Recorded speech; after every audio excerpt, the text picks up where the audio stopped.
Minha nora sorriu quando o portão de ferro deste asilo se fechou atrás de mim. Foi um sorriso rápido, de canto de boca, que ela tentou disfarçar, ajeitando o cabelo loiro impecável. Ela achou que tinha vencido. Achou que, ao me trancar aqui e ficar com a chave da minha casa, a história acabava. O que ela não sabe, o que meu filho finge não ver, é que eu não estou caducando. Eu lembro de tudo. E o documento que ela tanto procurou, revirando minhas gavetas, está num lugar que ela jamais imaginaria. A justiça tarda, mas para quem tem 82 anos e aprendeu a ter a paciência de uma caçadora, ela chega. E quando chega? Ah, ela tem um gosto doce. Minha nora teve o fim que mereceu, e eles nunca vão saber o que eu fiz até ser tarde demais. Meu nome é Lourdes, tenho 82 anos, embora se você olhar para as minhas mãos agora, cheias de manchas e com a pele fina como papel de seda, talvez me dê mais. Estou gravando essa história sentada na poltrona do meu quarto, número 304. Daqui da janela, vejo um pedaço do jardim. Tem uma árvore lá fora, um ipê amarelo que está começando a perder as flores. Ele parece cansado, curvado pelo tempo. Às vezes, sinto que somos iguais, eu e aquele ipê, esquecidos num canto, servindo apenas de paisagem para quem passa apressado. Faz 6 meses que cheguei aqui. Residencial Geriátrico Novo Amanhecer, dizia a placa dourada na entrada. Nome bonito para um lugar onde a gente vem para esperar o fim, não é? Mas antes de eu te contar como é a comida sem sal daqui, ou como o cheiro de desinfetante de lavanda me dá náuseas toda manhã, eu preciso te contar como eu vim parar aqui. Porque eu não caí do céu. Eu tinha uma vida. Eu tinha um lar. Eu morava numa casa grande no bairro das Graças, uma casa que eu e meu falecido marido, o Antônio, construímos tijolo por tijolo, literalmente. Antônio era mestre de obras, homem de mãos grossas e coração mole. Eu era costureira. Trabalhei dias e noites, furando os dedos, fazendo bainhas, vestidos de noiva, uniformes escolares, para juntar cada centavo. Aquela casa tinha história. Tinha o piso de taco que eu encerava toda sexta-feira até ver meu reflexo. Tinha a jabuticabeira no quintal que o Antônio plantou quando descobrimos que eu estava grávida do nosso único filho, o Pedro. O Pedro. Meu Deus, como eu amei aquele menino. Mimei, eu sei. Talvez esse tenha sido o meu maior pecado. A gente quer dar para os filhos o que não teve, quer evitar que eles sofram, e acaba criando adultos que não sabem o valor do suor. O Pedro cresceu, virou um homem bonito, falante, mas fraco. Sempre dependendo do pai para resolver os problemas, sempre pedindo um empréstimo que nunca pagava. Mas era meu filho, sangue do meu sangue. Quando o Antônio morreu, há 5 anos, a casa ficou grande demais. O silêncio ocupou os quartos vazios. Eu sentia falta do barulho da televisão ligada no futebol, do cheiro do cigarro de palha que ele fumava escondido no quintal. Mas eu estava bem. Eu tinha minhas amigas da igreja, tinha minha saúde, tinha minha rotina. Eu era a dona do meu nariz. Foi aí que a Renata entrou na história de vez. Ela e o Pedro já eram casados há 10 anos, moravam de aluguel num apartamento apertado no centro.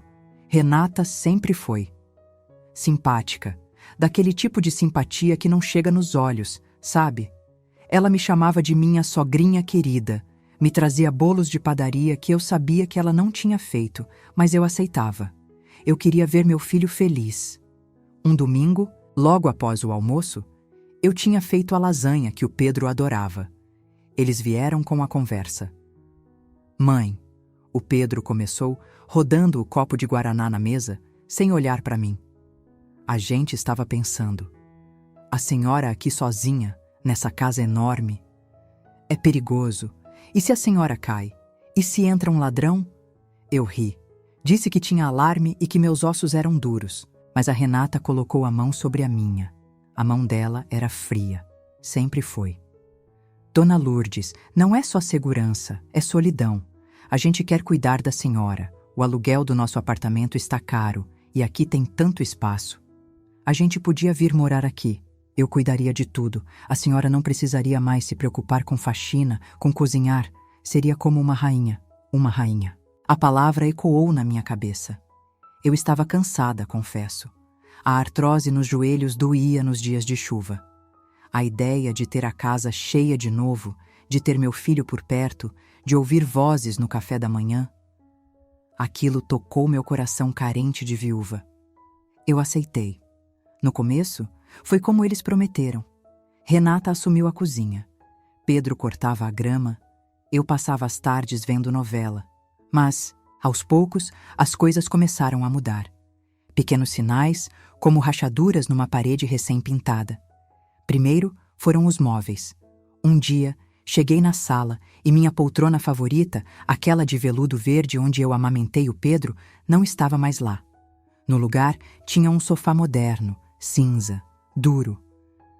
Aquela poltrona estava velha, sogrinha, cheia de ácaros. Isso fazia mal para sua respiração. Renata disse, sorrindo enquanto lixava as unhas. Mandei para a doação. Doação? Minha poltrona? Senti um aperto no peito, mas engoli em seco. É para o meu bem, pensei. Depois foi a gestão da casa.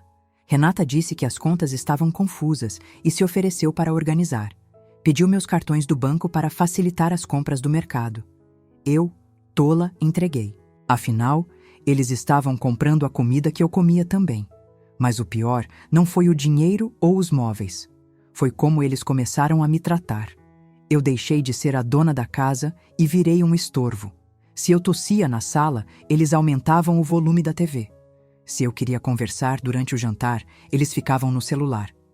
Mãe, quieta um pouco, estamos vendo o jornal, o Pedro dizia ríspido. E então começaram as confusões. Renata começou a dizer que eu estava esquecida. Dona Lourdes, a senhora deixou o gás aberto de novo. Vai matar a gente. Ela gritava da cozinha. Eu corria lá, assustada, e o botão estava virado. Mas eu podia jurar que não tinha nem chegado perto do fogão naquele dia.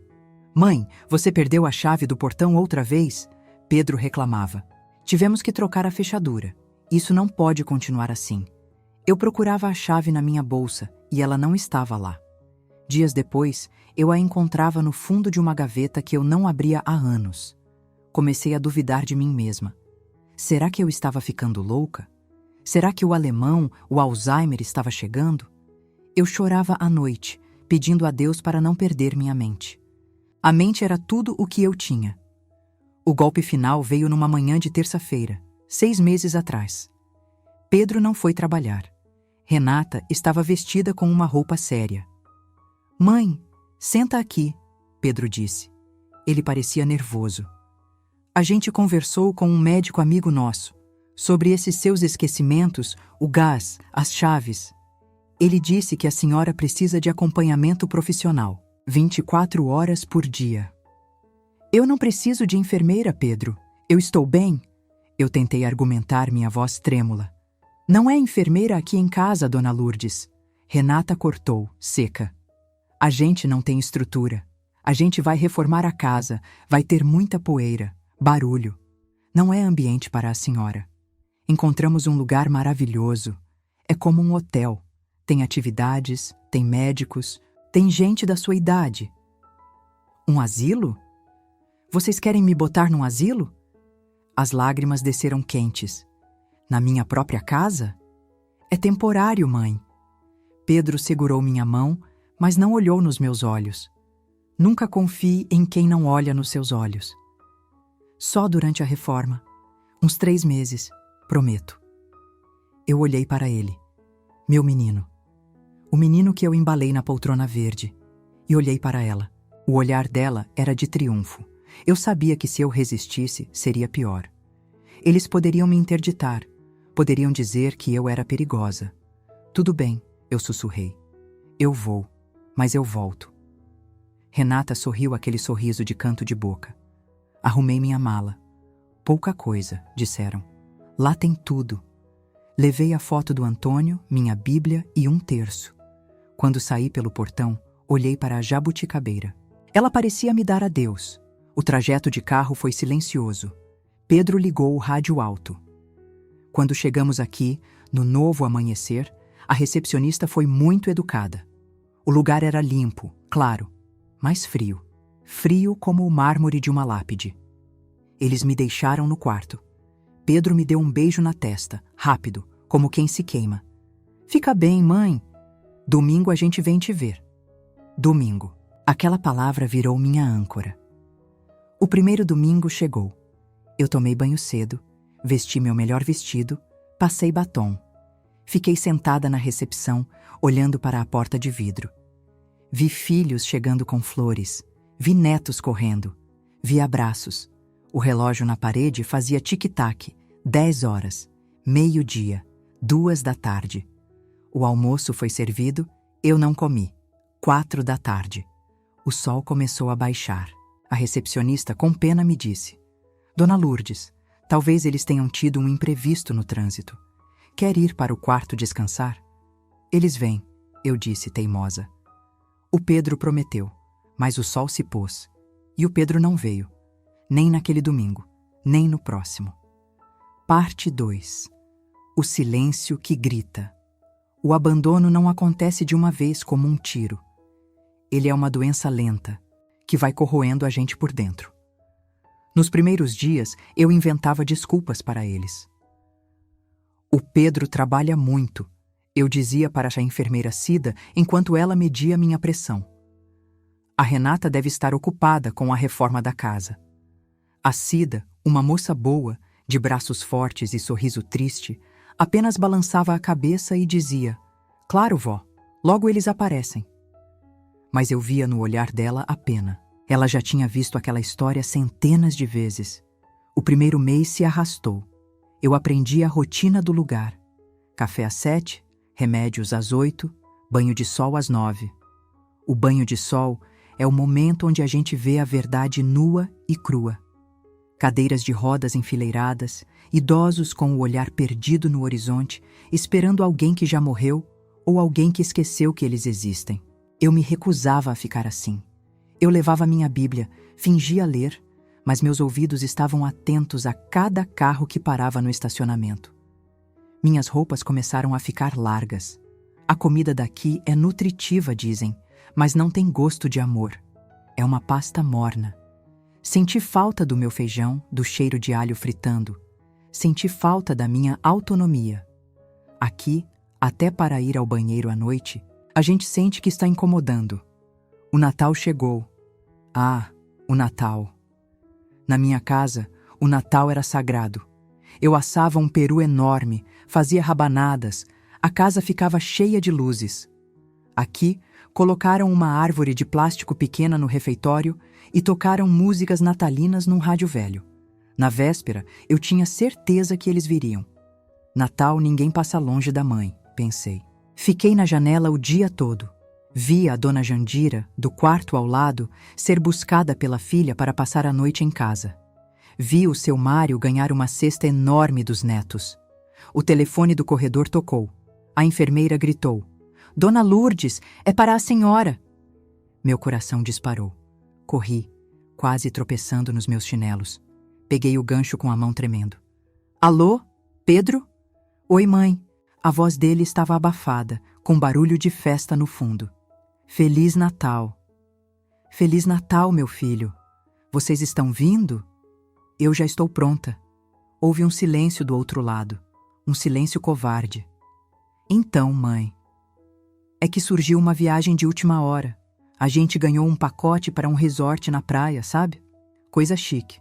E a gente pensou que ia ser muito cansativo para a senhora. Viagem longa, calor, areia. O médico do asilo disse que a senhora precisa de rotina. Mas Pedro, é Natal. Eu vou ficar sozinha aqui? A senhora não está sozinha, mãe. Tem um monte de velho, de amigos aí. Olha, a gente te ama, tá? Na volta a gente passa aí e leva um presente. Tenho que ir, a Renata tá chamando. Beijo. Pedro, Esp. Tu. Ele desligou. Eu fiquei segurando o telefone mudo, ouvindo o som do meu próprio coração se partindo. Naquela noite, enquanto os fogos estouravam lá fora, Eu comi uma fatia de panetone seco que serviram no refeitório e chorei. Chorei até não ter mais lágrimas. Foi ali que a esperança ingênua morreu. E quando a esperança morre, algo dentro da gente endurece. 3 meses se passaram. Fevereiro, março, nenhuma visita. Apenas o boleto da mensalidade do asilo sendo pago, com o meu dinheiro da aposentadoria e do aluguel de uma kitnet que eu tinha nos fundos da casa, que eles gerenciavam. Foi numa tarde chuvosa de abril que eles finalmente apareceram. Eu estava no quarto, tricotando um cachecol que eu nunca usaria, quando a porta se abriu. Oi, sogrinha. A voz da Renata era estridente demais para aquele lugar silencioso. Pedro entrou logo atrás, com uma pasta de documentos embaixo do braço. Eles estavam bronzeados, bem vestidos. Renata usava uma bolsa de marca que eu sabia que custava mais que a minha aposentadoria inteira. Mãe, que saudade! Pedro veio me abraçar. O cheiro dele era de perfume caro, mas por baixo senti cheiro de cigarro. Eu não abracei de volta. Fiquei com os braços caídos ao lado do corpo. Vieram me buscar? A reforma acabou? Perguntei, olhando fixamente para eles. Renata riu, nervosa. Ah, dona Lourdes, a reforma complicou. Sabe como é pedreiro, né? Mas a gente veio por outro motivo, uma coisa boa. Pedro abriu a pasta na cama. Eram papéis cheios de letras miúdas. Mãe, é o seguinte, para a gente continuar cuidando das coisas da senhora, da reforma, das contas, o banco está exigindo uma procuração mais nova. Aquela antiga venceu. É só uma burocracia. A senhora assina aqui e a gente resolve tudo. Ele me estendeu uma caneta. Meus olhos foram para o papel. Procuração de plenos poderes. Venda de imóveis. Movimentação bancária irrestrita. Eu não sou advogada, mas a vida me ensinou a ler as entrelinhas. Venda de imóveis? Perguntei, apontando com o dedo trêmulo. Vocês vão vender a minha casa? Não, mãe, claro que não. Pedro se apressou. Isso é um modelo padrão do cartório. Eles colocam tudo. A gente só quer movimentar a conta para pagar esse asilo aqui, que não é barato, viu? É, dona Lourdes, Renata completou, impaciente. A senhora não quer ser um peso para o Pedro, quer? Ele já trabalha tanto. Assina logo, a gente tem um compromisso. Eu olhei para eles. Pela primeira vez, vi meus algozes. Não era família, eram abutres. Eu não estou me sentindo bem, menti, levando a mão à cabeça. Minha vista está embaralhada. Deixem os papéis aí. Amanhã, quando eu estiver melhor, eu assino. Mãe, é só um rabisco. Pedro insistiu. Eu disse que não estou bem. Minha voz saiu mais forte do que eu esperava. Vocês me deixaram aqui por meses. Podem esperar um dia. Renata bufou, revirando os olhos. Tá bom, Pedro. Deixa aí. A gente volta amanhã. Vamos falar com a enfermeira para dar um calmante para ela. Ela está agitada.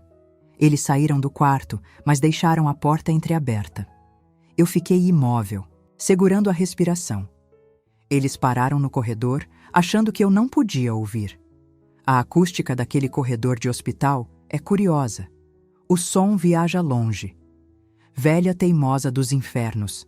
Era a voz da Renata. Sibilada, cheia de veneno. Se ela não assinar amanhã, a gente vai ter que interditar.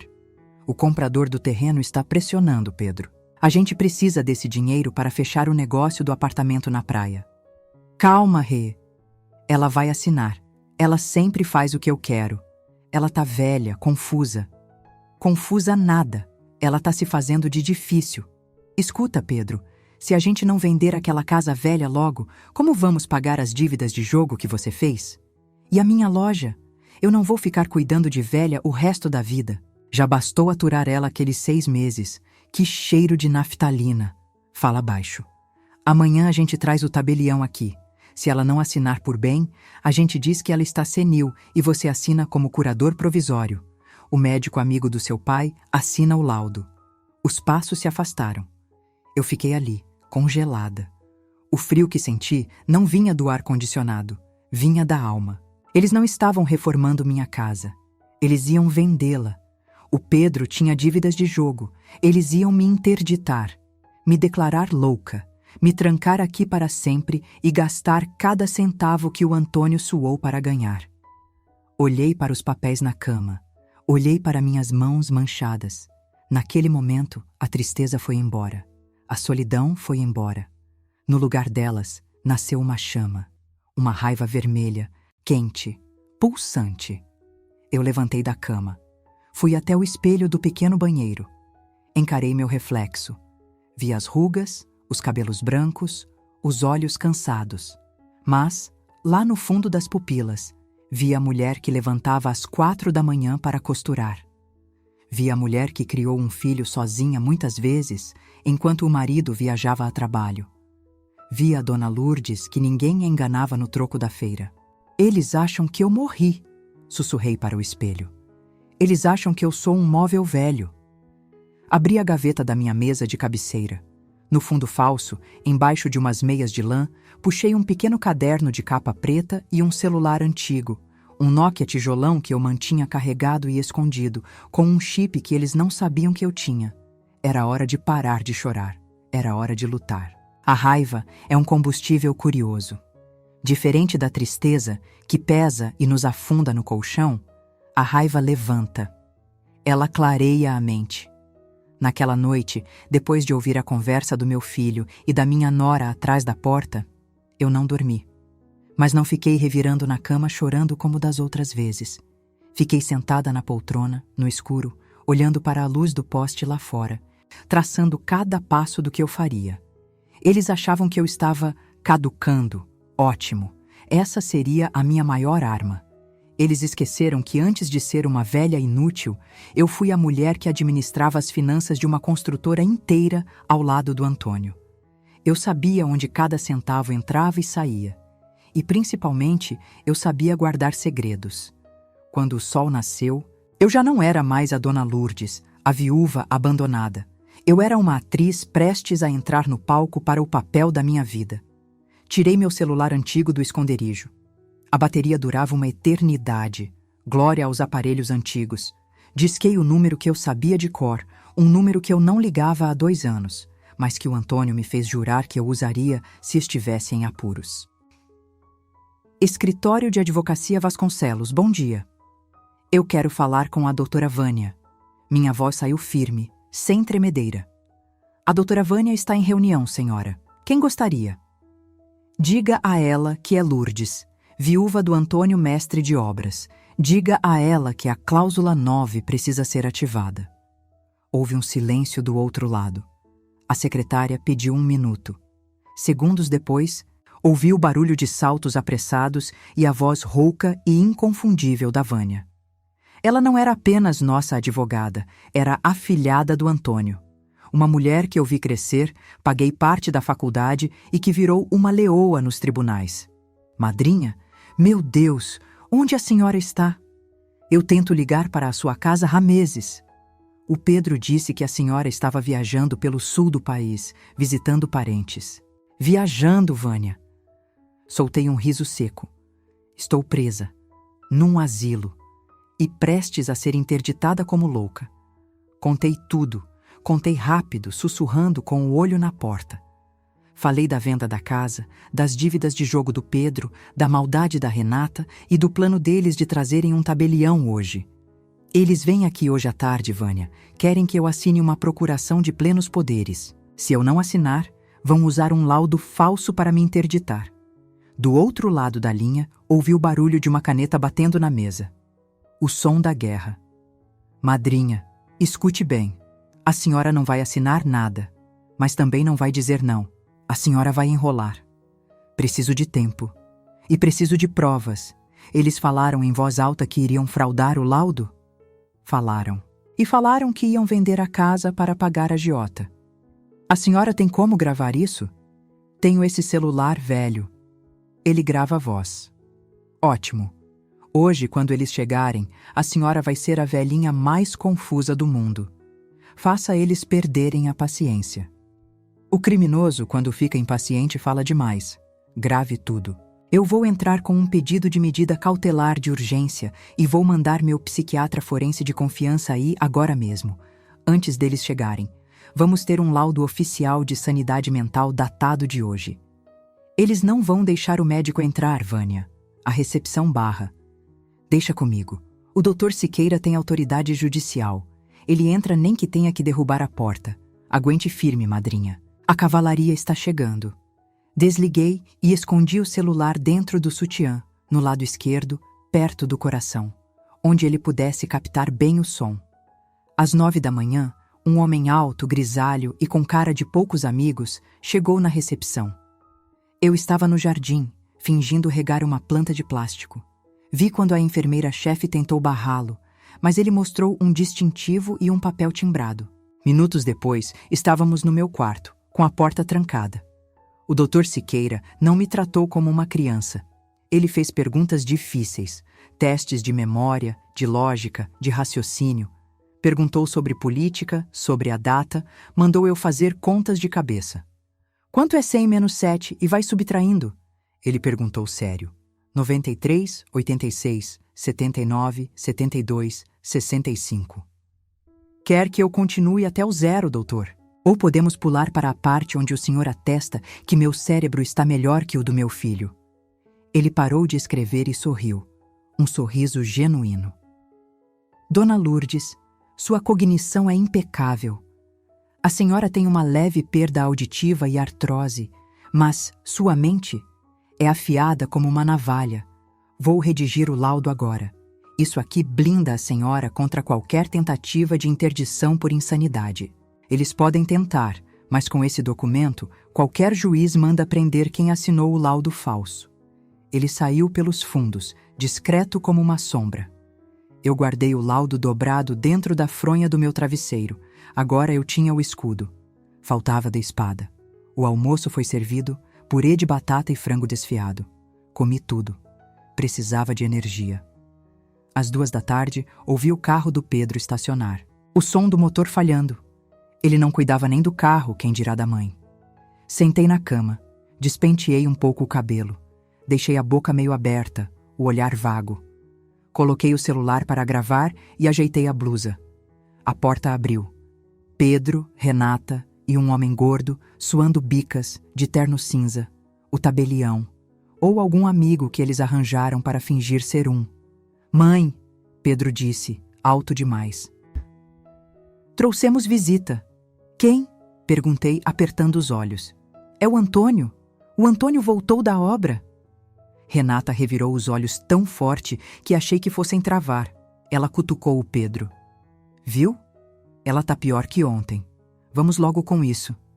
Dona Lourdes. O homem de terno se aproximou, abrindo uma pasta. Sou do cartório. O seu filho disse que a senhora quer passar a administração dos seus bens para ele, para facilitar a sua vida, certo? É só pôr o dedão aqui. Ele estendeu o papel. Eu tremi a mão propositalmente. Mas... E a minha casa? Perguntei com voz chorosa. A casa da jabuticabeira? Ninguém vai mexer na casa, velha. Renata explodiu. Ela não tinha paciência para o meu teatro. Ah, assina logo essa porcaria. A gente tem hora. Renata, calma, Pedro pediu, suando frio. Mãe, é pro seu bem. A senhora não consegue mais pagar as contas. O banco vai tomar tudo. Assina para o Pedrinho, vai. Eu não sei. Encolhi os ombros. Onde estão meus óculos? Não enxergo sem óculos. Você não precisa ler, só precisa assinar. Renata gritou, e dessa vez ela se aproximou, segurando meu braço com força. As unhas de gel dela cravaram na minha pele. Vai ficar roxo. Ótimo. Mais uma prova.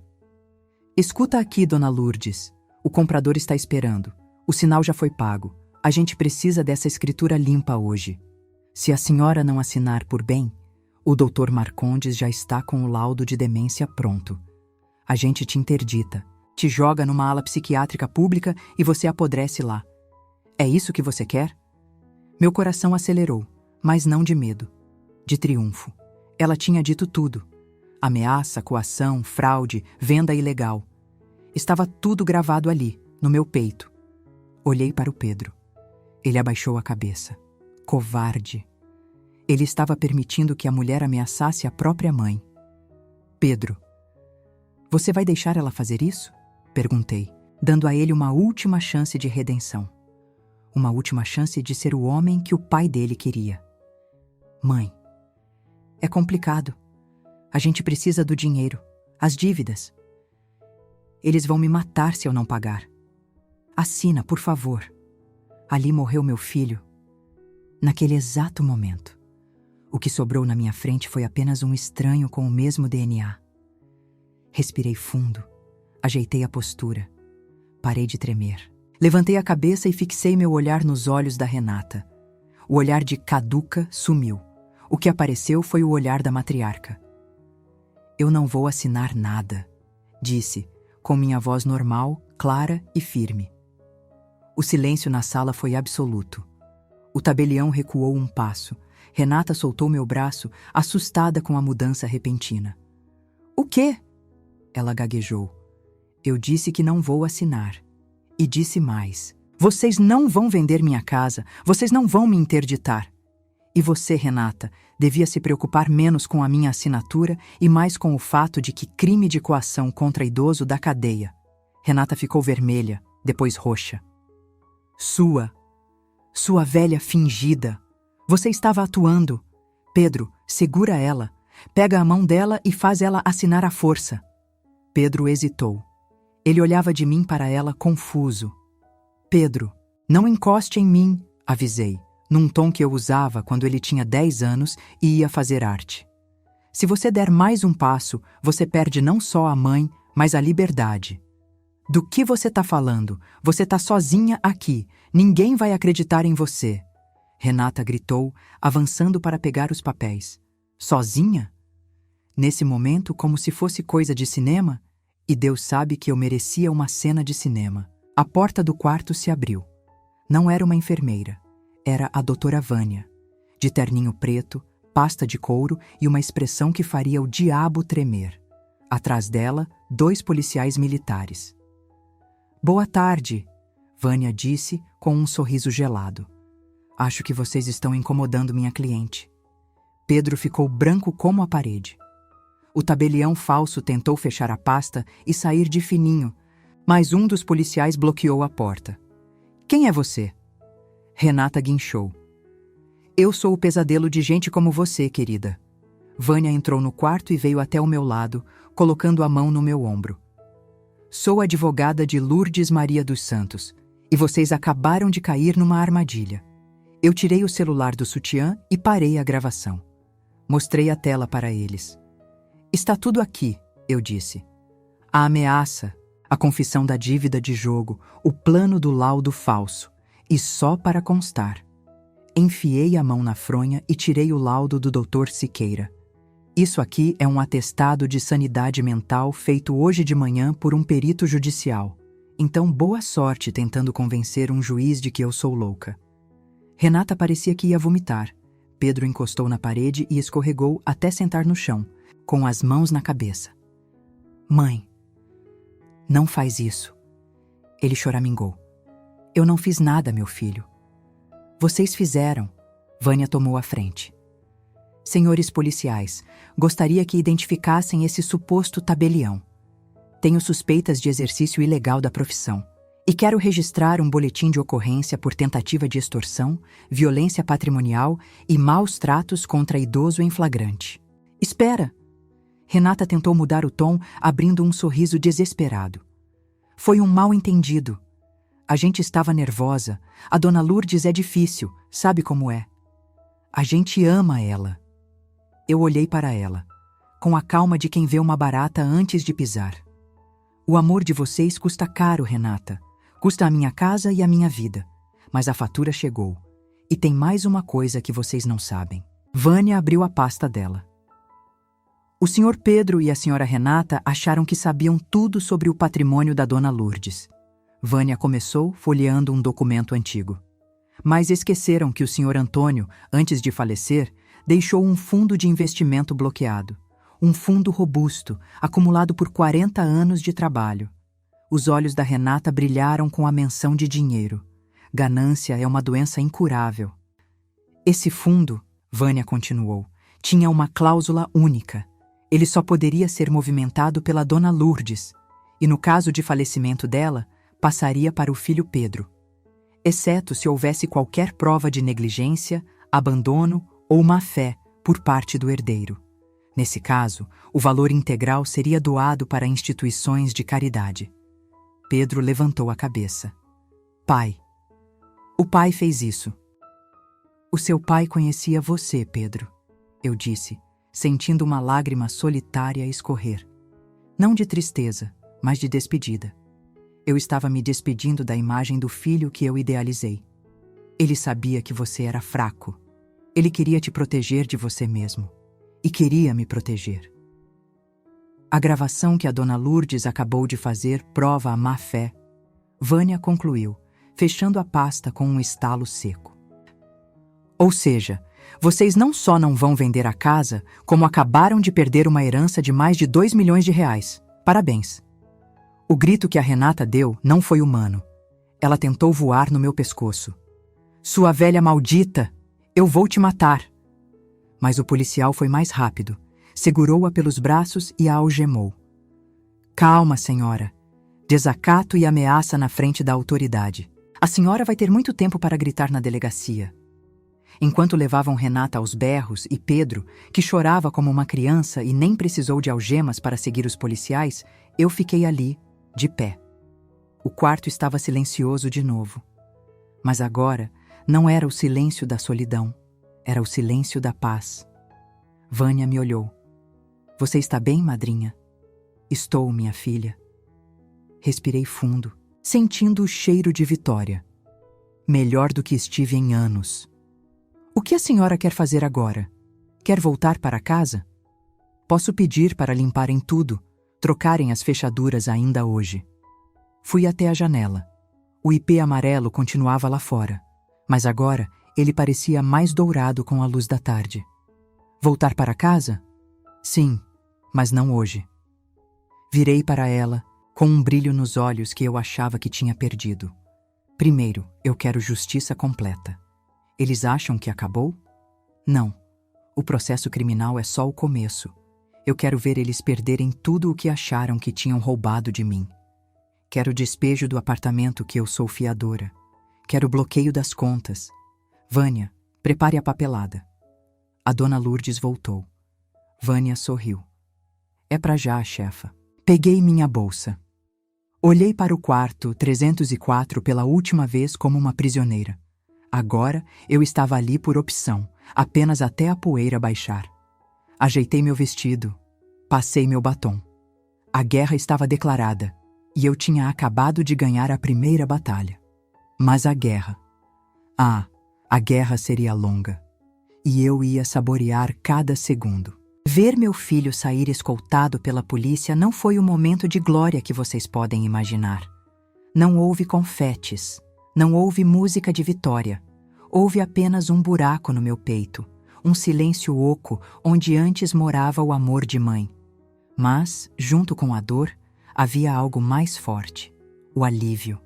O alívio de quem tira um sapato apertado depois de caminhar quilômetros. O alívio de saber que eu não era louca, que eu não era um estorvo e que, pela primeira vez em muito tempo, eu estava no controle. A doutora Vânia cuidou de tudo naquele dia. Ela me levou para um hotel confortável, pediu um jantar decente, com sal e tempero de verdade, e ficou comigo até eu dormir. Eu precisava daquela noite de sono. Porque o dia seguinte seria o dia da faxina. Não a faxina de pó e sujeira, mas a faxina da minha vida. Voltei para a minha casa na manhã seguinte. Quando o chaveiro abriu o portão, já que as chaves estavam apreendidas com a Renata, meu coração falhou uma batida. A grama estava alta, o jardim mal cuidado, mas a jabuticabeira estava lá, firme. Passei a mão no tronco dela e pedi licença para entrar no meu reino novamente.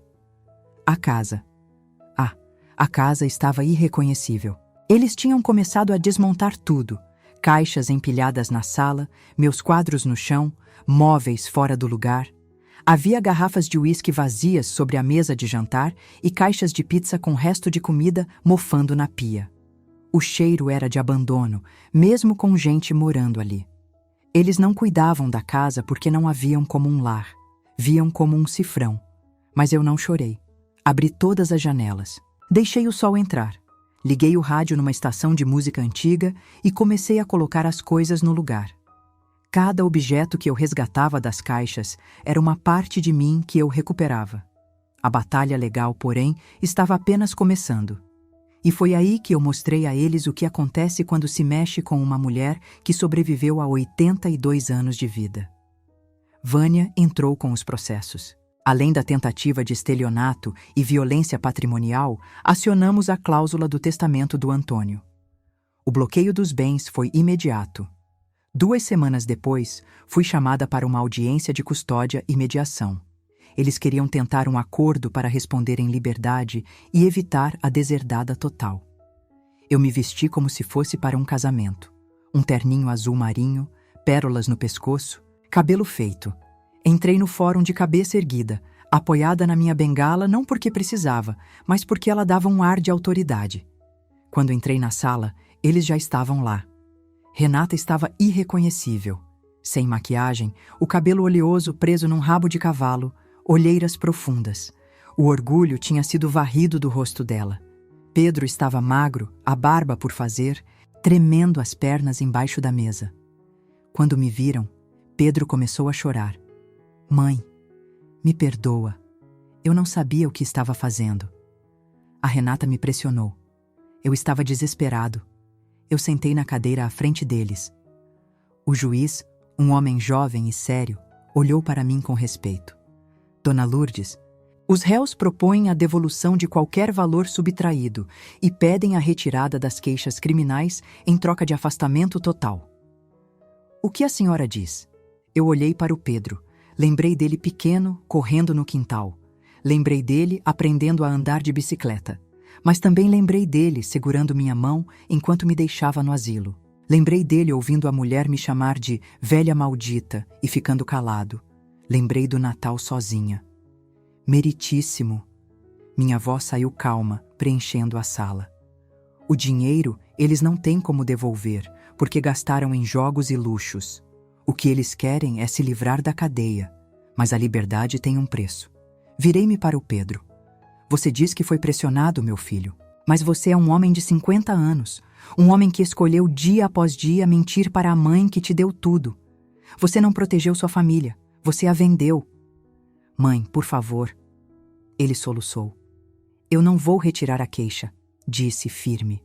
Vocês cometeram crimes e adultos pagam por seus crimes. Quanto à herança, fiz um sinal para a Vânia. Ela colocou um documento na mesa.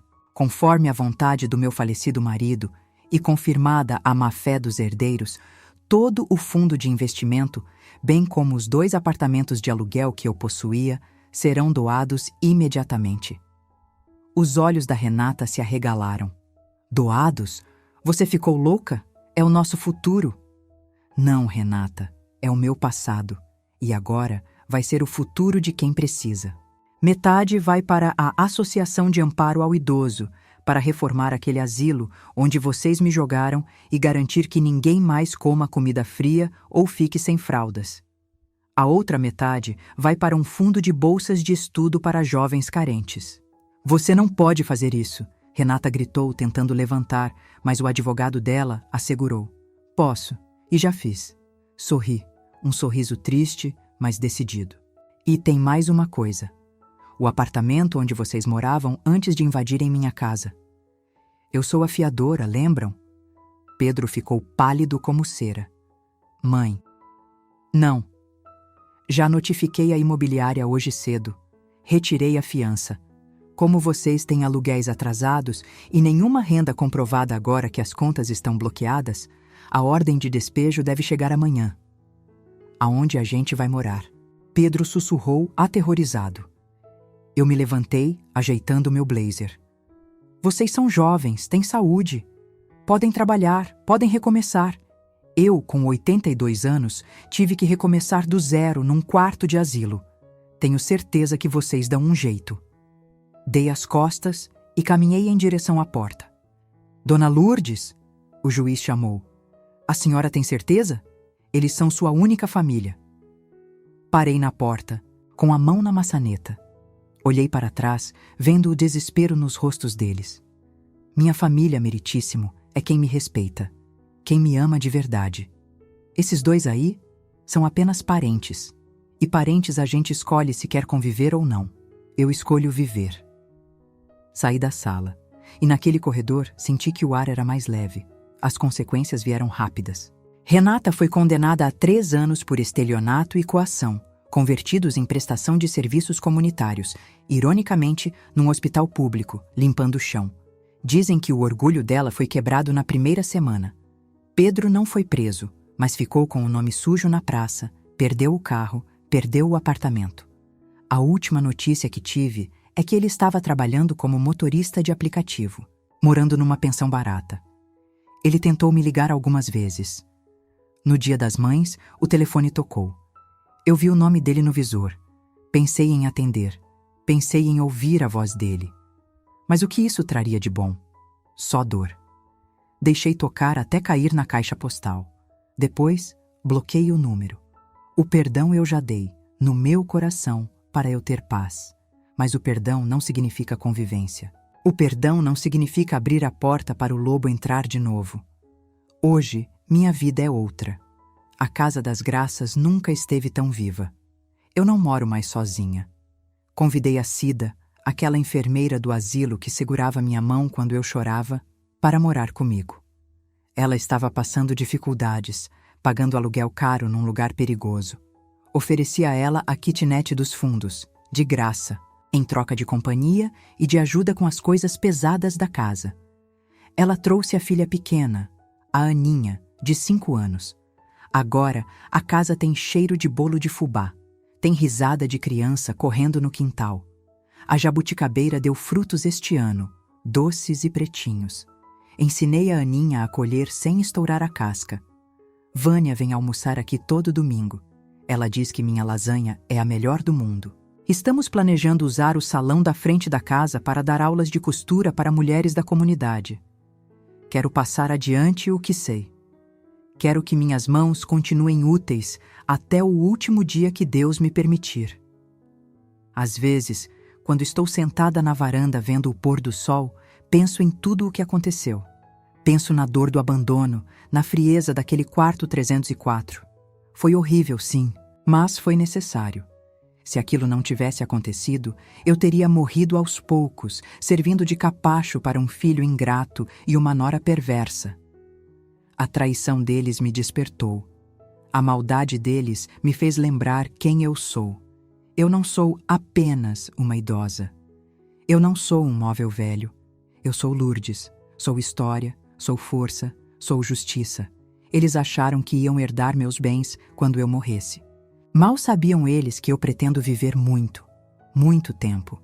E vou gastar cada centavo sendo feliz, ajudando quem merece e tomando meu vinho tinto nas noites de sexta-feira. A justiça não é vingança. A vingança é amarga. Ela envenena quem sente. A justiça é doce. Ela restaura a ordem. Ela coloca cada coisa em seu lugar. Eu coloquei o lixo para fora e trouxe as flores para dentro. Estou em paz. E a paz, meus queridos, é a maior riqueza que existe. Ninguém rouba isso de mim. Nunca mais. Se você chegou até aqui, muito obrigada por me ouvir. Se essa história te emocionou, se você sentiu raiva, tristeza ou até satisfação ao ver a justiça sendo feita, deixe seu like neste vídeo. Isso me ajuda a saber que essas histórias importam e ajuda outras pessoas a encontrarem esses relatos também. Inscreva-se no canal se você quer ouvir mais histórias como essa e ative o sininho para não perder nenhum vídeo. Assim você recebe notificação sempre que eu postar uma nova história. Compartilhe esse vídeo. Comente aqui embaixo. O que você faria no meu lugar? Você teria perdoado e aceitado eles de volta, ou faria como eu e cortaria os laços para sempre? Eu leio todos os comentários e quero muito saber a sua opinião. Obrigada por estar aqui. Até a próxima história. Que Deus abençoe vocês.